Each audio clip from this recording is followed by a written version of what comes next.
Assalamu alaikum dear fellows. Today what we are going to study is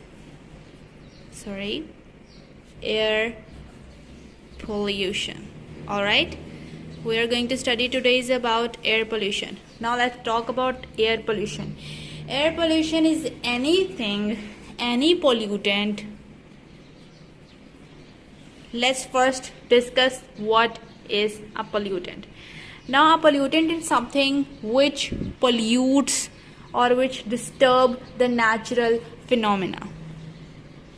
Alright, that disturb natural phenomena.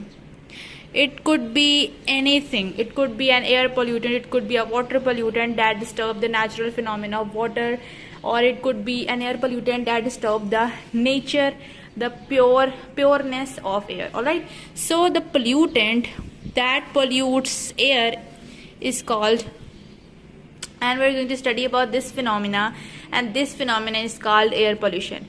In air pollution, what we're going to study is we are going to study the air pollutants in it. Alright, so the very first air pollutant, let me just discuss. Moving forward to this definition of air pollutant is that due to some natural processes or human activities, the amount of solid waste or concentration of gases other than oxygen increases in the world, leading to air pollution. Like what? Due to some natural processes, either due to natural processes like volcanoes, like forest fires and lightning, and also the human activities. Human activities में क्या आता है? Human activities में industrial waste and lots of other technology stuff. ठीक है, so the amount of solid waste और concentration of gases other than oxygen, like oxygen is very very important for us, but the gases that are present other than oxygen in air that are not necessary for us, they are pollutant. So we can say that the thing which is unnecessary or must be in a limited amount, but due to some natural processes or man-made activities, they goes out of limit or they are unlimited. So we can say that these are pollutants. See, so the air pollutants are of several types, but today we are going to be discussing about the pollutants like carbon compounds and carbon dioxide, carbon monoxide, which is super dangerous for our health because it is smellless, and that is why we cannot smell it, and it causes suffocation and ultimately death. Also sulfur compounds, like let me just write down that. Sorry, I'm taking your time writing. Sulfur compound SO2 and H2S. Later we are going to be discussing about all these things in detail, but let's just first summarize all the compounds that are considered as pollutant in air. Alright, so the next one is nitrogen oxides. Like nitrogen is N and oxide is O. So the compounds that are made from nitrogen and oxide are nitrogen oxide, NO2, HNO3. Nitric acid is also a nitrogen oxide because it is composed of nitrogen and oxygen. Alright, so the next thing, which is ozone.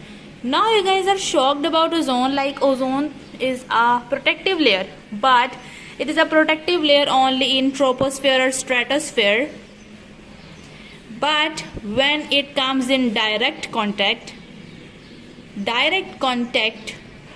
with plants and animals, it is going to be super duper dangerous, and it causes sclerosis and ultimately the plant death, and it causes super respiratory disorders in animals as well. So the next thing are fluorocarbons. You are probably familiar with this term like chlorofluorocarbons, CF, CS, which are emitted from the AC, air conditioners, refrigerators, and they what they did is they break the ozone layer, and ultimately the UV rays, the harmful UV rays, the harmful solar rays come directly to the earth's surface and they cause skin cancer.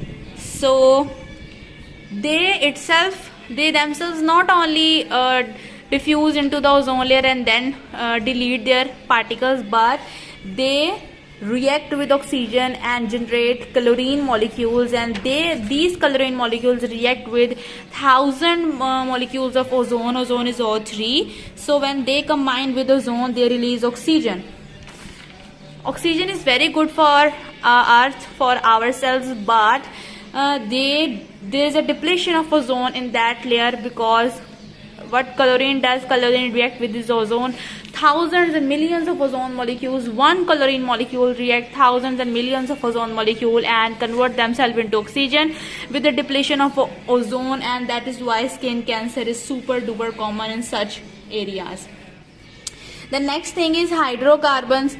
Now you guys are might confused, like hydrocarbons, the whole world is made up of hydrocarbons like hydrogen and carbons, all right? So but let's just talk about them, which is benzene.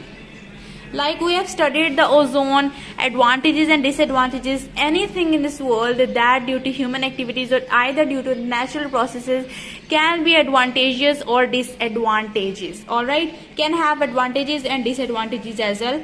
So in air pollution we are going to be discussing about the disadvantages of these kind of things, so that we can cure them and in the later years we can get out of this problem.